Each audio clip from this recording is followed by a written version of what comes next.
Halo semuanya dan kembali lagi di vlog kedua Hanif. Dan kali ini kita mau bahas kenapa gua ke New Zealand dan sekalian bahas apa yang kita lakukan di sana.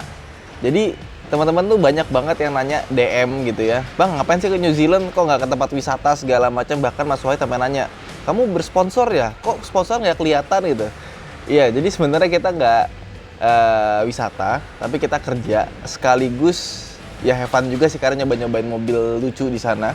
Jadi ceritanya gue ke New Zealand itu lagi survei. Survei buat apa?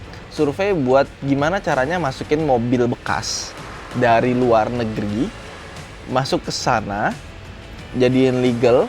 Nah kebetulan ada beberapa teman gue yang pengen coba seperti itu. Jadi dia pengen punya mobil-mobil lucu tapi taruhnya di New Zealand, drivingnya di New Zealand karena sambil lihat pemandangan, jalannya juga bagus. Cuma meskipun speed limit di mana-mana sih, karena katanya di New Zealand itu kalau masukin mobil bekas itu lebih gampang. Nah makanya itu gue langsung survei aja ke tempat customnya, shippingnya, terus juga betulinnya di bengkel mana, storage-nya naruh di mana, dan kita wawancara orang-orang di situ buat konten sekalian sambil menyelam minum air. Nah sebelum kita mulai, gue pengen ngasih lihat Asus ZenBook terbaru gue. Ini modelnya UM431D. Ini Ultrabook bagus banget. Selain dia desainnya bagus dan dia robust, dia punya layar yang bezelnya tipis, layarnya juga ada IPS bagus. Dan yang paling spesial dari laptop ini itu ada dua hal. Yang pertama, ini adalah laptop ZenBook pertama Asus yang menggunakan Ryzen dan dipakai kenceng banget. Gue ngedit video di sana pakai ini yang Ferrari itu pakai ini.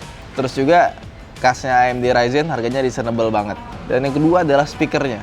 Gue belum pernah nemuin Ultrabook dengan suara speaker sekencang dan sejernih ini. Ini dibandingkan dengan ZenBook yang pernah gue punya, yang gue pernah pinjem dari Asus, gue cobain. Ini suaranya kenceng banget. Dan spek lainnya seperti RAM-nya 8GB, storage-nya 12GB.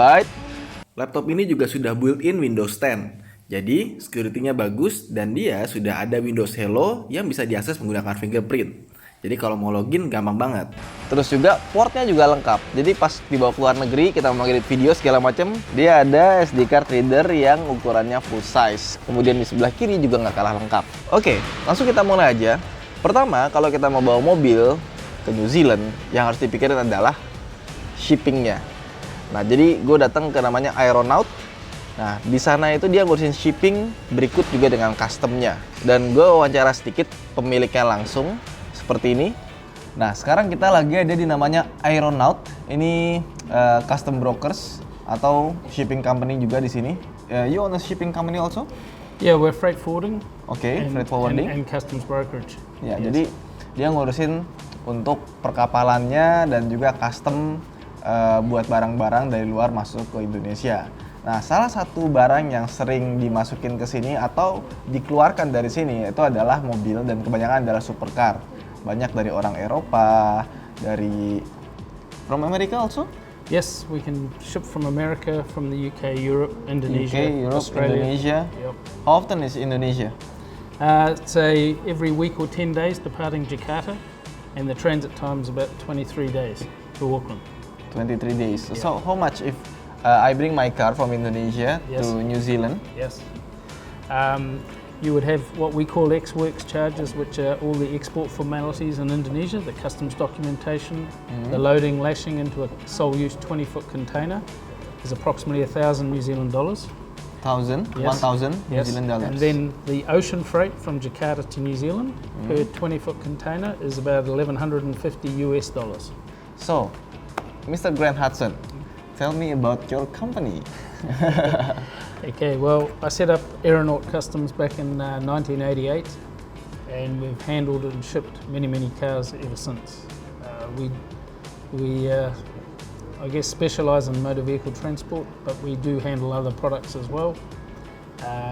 But for cars, we have agents, designated agents around the world, so we have like-minded people who will treat your car with the respect that it deserves. Okay. And specialists in loading and lashing in the containers, or we can use the roll-on, roll-off services where appropriate and where owners are happy to do so. To bring car here, Yes. is there any specific requirements? If it's coming on a temporary basis, there are very few special requirements. It must be very clean because we are very strict on biosecurity arrangements. And on arrival, the MPI department will carry out a physical inspection as the car comes out of its container, because I'm assuming the car will be clean as it is loaded. And apart from that, there's minimal other checks and requirements. It's good. Oh, okay. I heard that it should be fumigated. It doesn't have to be fumigated unless on arrival during the MPI inspection they find some bugs or see some dirt in the radiator or under the car. Oh, So okay. it may well have to have a steam clean and a vacuum.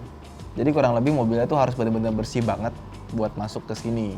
Karena waktu kita turun dari bandara aja itu benar-benar diperiksanya tuh benar-benar ketat gitu. Jangan sampai ada kayak ada serangga apa segala macam, karena takut bisa merusak alam di sini.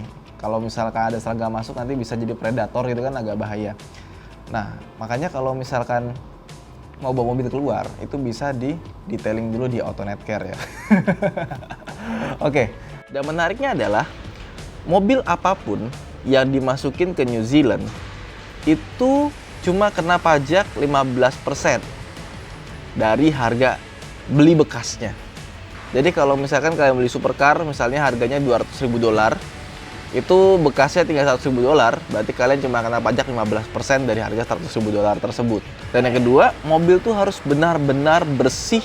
Bahkan kalau misalkan kurang yakin, itu wajib difumigasi ketika sampai di sini. Karena memang di bandara New Zealand aja nggak usah mobil, orang aja pas turun itu benar-benar diperiksa. Jangan sampai ada bawa binatang, ada tumbuh-tumbuhan atau jamur segala macem, karena takut merusak ekosistem di sana. Setelah selesai dan kita ketemu orang yang benar-benar bisa dipercaya untuk membawa mobil dan mengurus segala macamnya sampai mobil itu comply, bisa on the road, legal di jalan, tentunya mobil itu harus ada storage-nya. Nah, di sana ada namanya Jenny Classic, itu kayak hanggar. Isinya tempat orang buat naro-naro mobil, dan mobil itu akan dirawat secara reguler di sana, sehingga mobil kita meskipun dia ditaruh dan nggak dibawa jalan, dia tetap mendapatkan perawatan yang sesuai.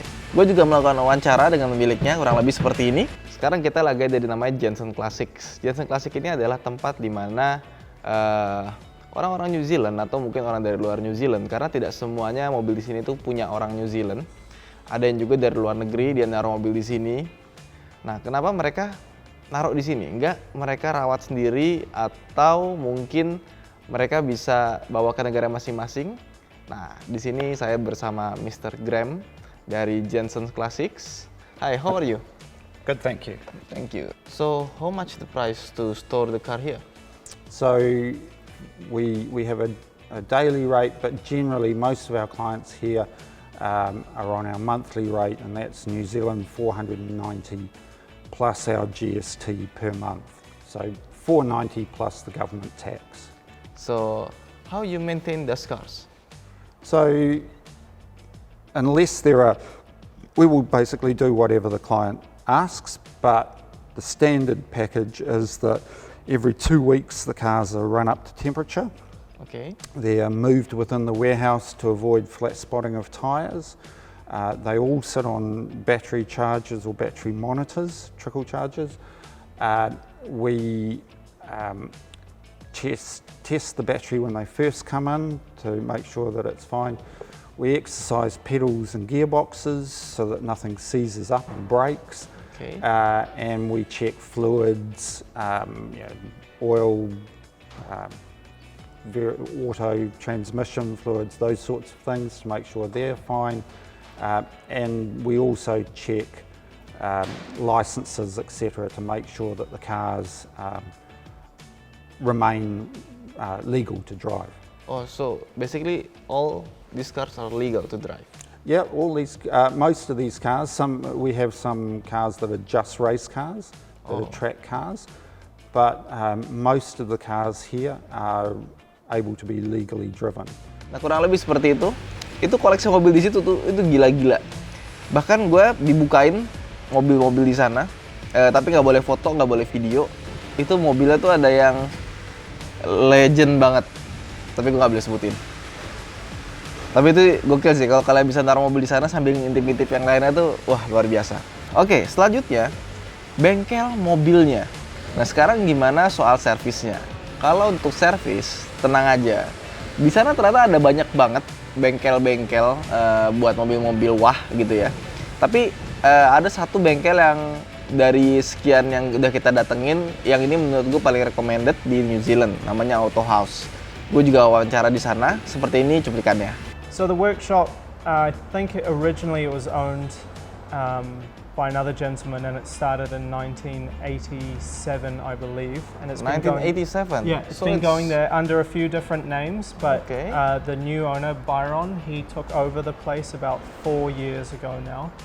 And he brought with him a lot of these brands. We used to just be Mercedes-Benz, but now we do, as I said, Aston Martin, Bentleys, Okay. Lamborghinis. We do the lot now.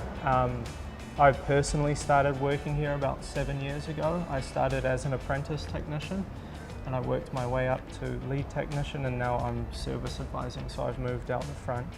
So, in here, is there any parts that need more attention than the other countries? Yeah, so in New Zealand the roads can be a little rough, so they do tend to wear out bushes and ball joints a little quicker here than they do in other countries, and tyres and brakes as well, but we do have some really good driving roads, so it's really good. Yeah, as far as general maintenance goes, the cars here, they get a pretty good life. There's not much, there's never any ice, so there's no salt on the road, so all of our There's no cars ice here? down south, yes, Oh, but down up in south. Auckland, no. So Oh, all of the okay. cars up in the North Island pretty much, they're not rusty, they're really good unless they live right by the ocean. Oh, I see. So, how about a car like this? I mean, this car doesn't drive almost 6 years, yeah. Yeah, so with a car that's been sitting for a little while, we often struggle with fuel degradation when the car sits around for a long time. The fuel goes stale and we often have issues starting them, and just with the ongoing maintenance of the car, it's really good to be able to have something to add to the fuel, which is where these fuel catalysts come in. So we have just recently started using these, so when the car sits for a few years, we can just put it in the fuel and it will keep the fuel better for longer. So it makes them easier to start up when you haven't driven them in a long time, and it just helps some preventative maintenance by using these. So, how about another liquid like oil, The transmission? oils, transmission, everything else is fine with this car. We've just gone through and done a full service, so we've changed all the fluids. We did the antifreeze, the oil, transmission fluid, the diff oil. It's all ready to go.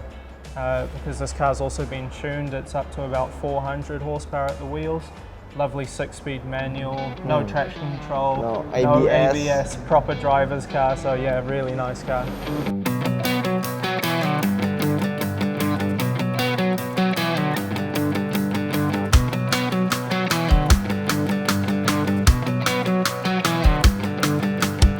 Oke, jadi mungkin itu aja yang gue lakukan di New Zealand. Buat yang bertanya-tanya, nah sekarang rasa keponya sudah terpenuhi ya.